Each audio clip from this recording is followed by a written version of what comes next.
Welcome back to the Real News Network. I'm Kim Brown in Baltimore. In part one of our interview, we took a look at the potential impact of passing a $15 minimum wage in Baltimore City and in Montgomery County, Maryland this year. Well, those efforts could be moot if HB 317 is passed in Annapolis.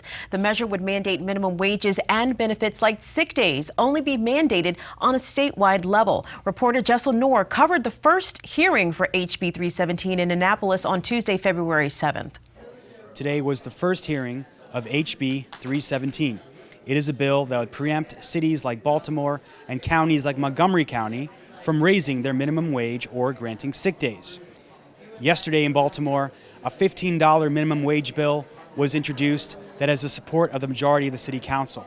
But if HB 317 is passed, it would prevent Baltimore from raising its minimum wage. The hearing started off with testimony from Derek Davis. He's a Democrat, which is significant because many similar preemption measures passed around the country have been pushed by conservatives and backed by the billionaire right-wing Koch brothers and their legislative exchange council called ALEC. A look at Derek Davis's campaign donations shows that he's heavily backed by the restaurant industry, a fierce opponent of minimum wage increases. I see nothing to no legislator in this state when it comes to wage and benefits for our working people. The issue for me is I'm not here, really, to be honest, I'm not here about minimum wages. I'm here about trying to maximize wages. That's my goal. I don't want our people to just get by. I want our people to thrive. And so my issue is, how do we bring those jobs, those good paying jobs, to our state? We also heard testimony for and against the measure. Members of the committee, I'm Melvin Thompson and I represent the Restaurant Association of Maryland. The way we see it is that labor advocates have been using local jurisdictions almost as incubators for labor policies that they want enacted statewide. And the local negative impact of such policies on businesses and jobs in these jurisdictions is the collateral damage of their strategy to force statewide policy changes through the local level. Maintaining statewide uniformity for wage and benefit laws and regulations is also critically important for preserving a level economic playing field among Maryland businesses, and also for reducing compliance confusion for businesses that operate in multiple jurisdictions. I share your desire to have better jobs here, but you have the jobs that you have, and people at the floor deserve to make at least a decent wage, at least a living wage. And I'm glad you mentioned 1939, because when that bill was introduced originally, it was meant to be a living wage. And I went to college at the University of Maryland in the mid-60s. I only worked minimum wage jobs. I paid tuition out of my minimum wage job. I paid my rent out of my minimum wage job. I bought food, and I bought beer at the Varsity Grill. So there was no contradiction in the old days about the link between the minimum wage and the ability to meet your basic needs. And what's happened is, and this is on the business community, they successfully lobbied the federal government to decouple the minimum wage from inflation. And that is what has created the problem today. If this had remained coupled, we wouldn't be having this issue. We'd be looking at small increments every year. For me, this isn't about are we helping the business community, or it's not about that. It's about how best do we bring the types of jobs that we all desire for our workers here. We support House Bill 317 and think it's an important step toward creating consistency and uniformity in a key employment area, obviously wages and benefits. Businesses thrive on predictability and certainty. If a business knows the rules, knows who's making the rules, knows who to work with regarding the rules, and knows that the rules place all businesses on equal footing, they can plan and adjust their business plans accordingly. This is particularly true of small businesses that don't necessarily have the ability to be as nimble or as flexible in their operations or their budget as a larger business may have. So we invited several of the bill's sponsors and of some of its supporters to join our discussion here, but they declined our invitation. But we're still joined in studio with Marc Elrich. He is of the Montgomery County Council. He's also a leading proponent of the $15 an hour minimum wage in Montgomery County. Councilwoman Mary Pat Clarke, longtime city council member who introduced a $15 minimum wage bill this year and last year. And Carl Stokes, who is a former Baltimore city council member who abstained from voting on the minimum wage bill last year. there. And Marc, I wanted to start this conversation with you because not only did you say that HB 317 is unjust, but it proves that Democrats did not learn the lessons of the 2016 election. What do you mean by that? Pretty bluntly, that, Donald Trump went after and talked to working people about working people's issues and made it sound like he cared, and the Democrats have spent the better part of a couple of presidencies kind of ignoring core issues and taking too much money from corporations, too much money from banks, carrying too much of their water, and assuming they could build a coalition somehow that left out the working class. Other than them being a major betrayal of the Democratic Party and betrayal of the base that got us here, it's just wrong. It's a bankrupt strategy, and I'm deeply disappointed. I mean, I thought that Hillary lost because she couldn't get the gumption up to say, I'm going to stand up to companies if I leave this country. I'm going to tax them. Why could Donald Trump say stuff that Democrats used to say, and we all know we don't believe a word he says? And on the other hand, the person carrying our banner listens to him say that, and she doesn't have a response to it. I thought the election was horrible. I think Democrats who are afraid to talk about working people are going to be in trouble. I think people want change, and you talked about my county earlier. I can go into Potomac and I can go into the wealthier parts of the county. I can talk about living wage. I can talk about rent stabilization, and people get it. Even people with more money get that you cannot survive on wages and the conditions that exist for a lot of people today. And we shouldn't be afraid about talking like things like that. People in this country understand that, but if you don't put it on the table, then why am I voting for a Democrat? If you don't stand for that, what do you actually stand for? Well, it's about justice, and people understand issues of justice. Whatever end of the economic spectrum they're on, they understand it, and if they understand it well enough and put their support behind their convictions, we can solve this problem. At least we can move forward in this country to close this gap or narrow this gap between the working poor and the wealthier people. The gap is growing. Well, Councilwoman, I mean, what do you have to say to some of the remarks that we heard in the package piece from some of the business leaders in Maryland who are testifying in Annapolis against raising the wage? These are the common arguments that go on against raising the minimum wage. Basically, the world is coming to an end, businesses will leave, nobody will be hired, everybody will be laid off, and the economy will fall apart.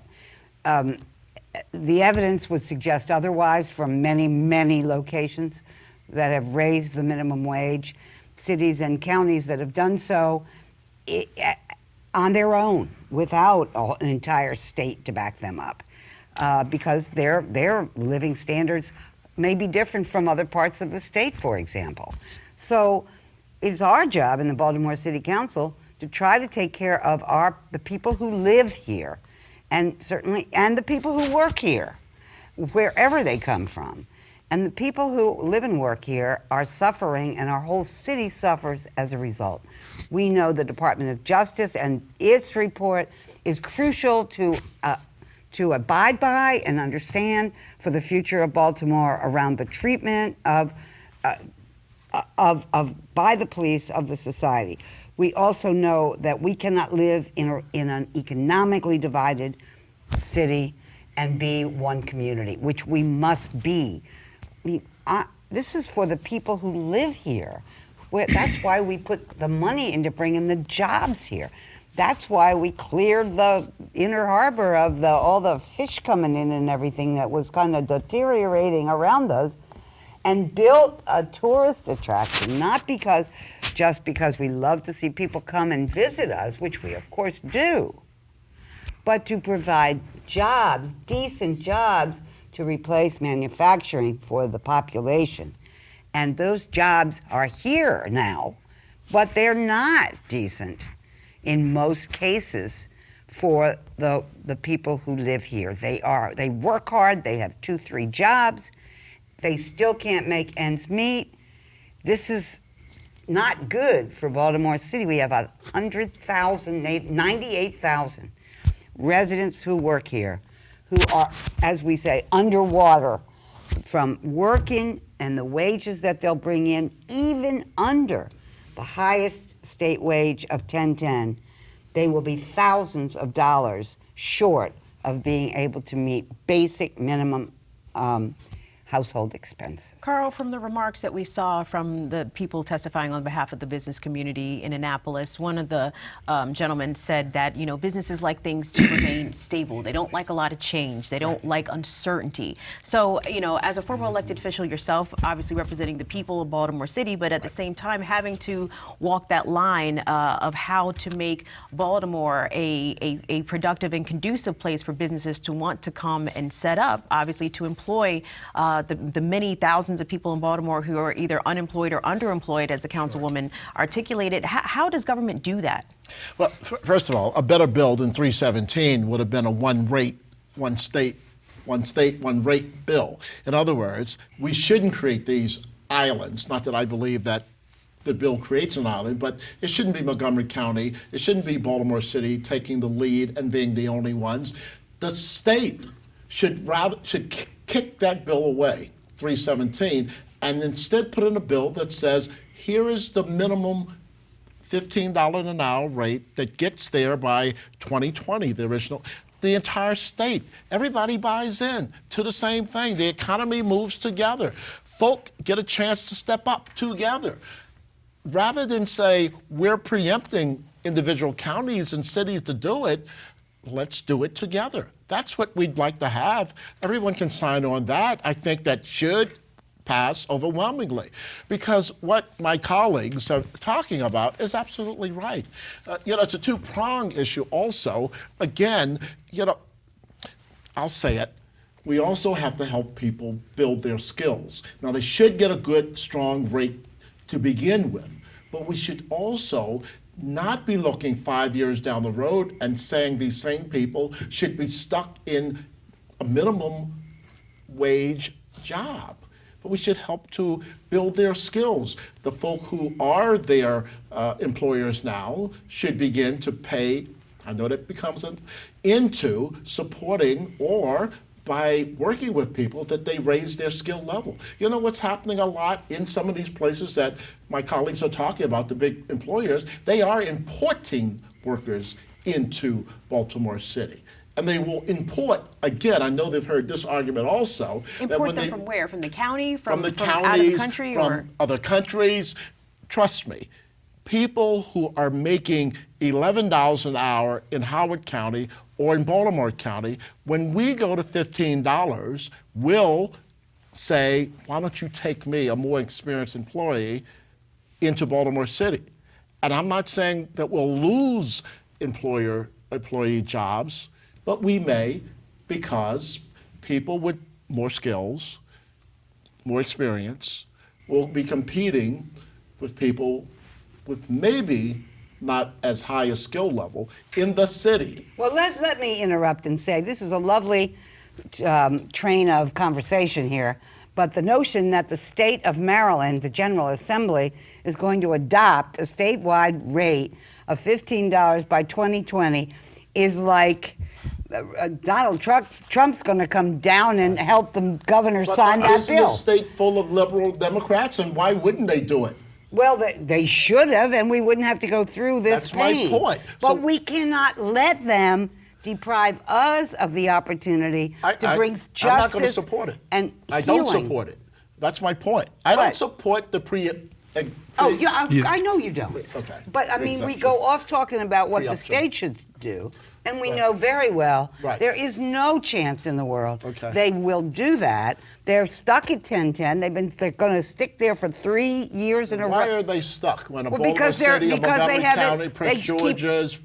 Because they can't put it together, and they won't put it together. Okay. Well, Marc, And- I want you to jump in here because I mean, They gotta run. is Annapolis Wait, what? too beholden to the business community in the sense, just even the fact that this bill is even being floated in Annapolis, HB 317? You got way too many Democrats who get too much money from people whose interests are in not passing this bill. And anybody who's trying to fund campaigns is saying, what's the easiest way to get elected? How do I pile up the most money? Do I pile up money by asking the poor residents of Baltimore City to contribute to my campaign? Or can I get large checks from the restaurant industry or from other affected industries, which saves me a whole lot of door knocking and a whole lot of time. And I know my competitors will never be able to raise the money I can raise. And so if I sit comfortably with the special interests, I can continue to ignore the general public because they do not have the political clout and have not risen up yet, which is what they really need to do. Well, basically, I hear what you're saying, but I keep thinking about 2018. That's, you know, that's when we elect the state representatives again. It would be great if they could pull themselves together to do this for the entire state, and we could all go home and worry about other issues that are pending and important here in Baltimore City. But if they won't, then don't deprive us locally of the right to help our own communities when it's so desperately needed. So, Councilwoman Clarke, what is the status of the $15 an hour minimum wage bill in the Baltimore City Council? Well, we've got 10 co-sponsors, and we don't have any rampant opponents in the council. I mean, there are some people that like Carl, you know, I'm not sure. But Carl was only a passive opponent. He was a passive opponent. What I'm saying is we don't have anybody out there banging away, bang, bang. And that's good. That's always nice. Will be heard. Its public hearing will be on the 1st of March. That will be in the Labor Committee of the new City Council, and it would be chaired by Councilwoman Shannon Sneed, the chair of that committee. So I'm looking for, come on out, tell us all why you need it, tell us why it's the ruination of us, and let us hear the testimony. Well, last year, when the bill was up for the council, then Mayor Stephanie Rawlings Blake said that if it landed on her desk, she would sign it. So have you received such reassurances from new Mayor Catherine Pugh? No, I haven't, but I have not received the kind of pushback that I was watching for. So she's been collegial about it and not threatening at all. I like the way she conducts herself. I like the way she conducts her mayorship. And so no, I'll be meeting with her, and we'll all be talking with her about it. But that's what she asked for, and she had the bill before it was introduced. I made sure of that. I hand carried it there. So we've been, we'll work with each other. Indeed. And in Montgomery County, Marc, I know you suffered, or the bill at least suffered a defeat when it was vetoed by the county executive legate there. What are your intentions for reintroduction of this bill, and what do you think of its likelihood that it could this time receive the consensual approval of not only the council but the executive too? So a bill will absolutely pass. The executive has said he's going to do a study. He's compressed the timeline for the study. Most of the study is probably going to focus on what it's going to cost the county, which is fine. I don't think it takes months to do that. We can figure that out pretty quickly, and they're going to deal with a couple of these other issues I raised before, and then we're going to come back with a bill, and the bill is going to have 15. It's not going to be a different number. We'll have a debate over how many small businesses, or what's the size of a small business that should get an extended period of time. We'll talk about a start date and the full implementation date. But I am confident that we'll get a bill, and if we can make the executive happy, I can do it with 5 votes. And if there are 6 people on the council who are satisfied, we can do it with 6 votes. But I absolutely believe we're going to get there. And the executive, I mean, I've been in forums where after he's been doing these budget forums, and he'll call me up to speak at the end of the forum, and we make a point of the fact we aren't agreeing about this right now, but we're working toward a resolution. And I have a lot of respect for somebody calling somebody who disagrees with you up to the front of the room to explain why you don't agree with the executive, and then we both say we're going to work on it. I actually believe we are going to get there. And Carl Stokes, let's say that $15 an hour minimum wage passes in both Baltimore City and Montgomery County. What do you predict would happen in the state if both of these things were to occur at the same time? I think the sun will still come out tomorrow. And, I think we'll all be very happy. I think it's the right thing to do. It's certainly that we get the greater majority of folk who are not able to sustain themselves, let alone an entire family. This must happen for them. I like to see it sooner rather than later, but I also understand the politics of it all and the compromise that is necessary.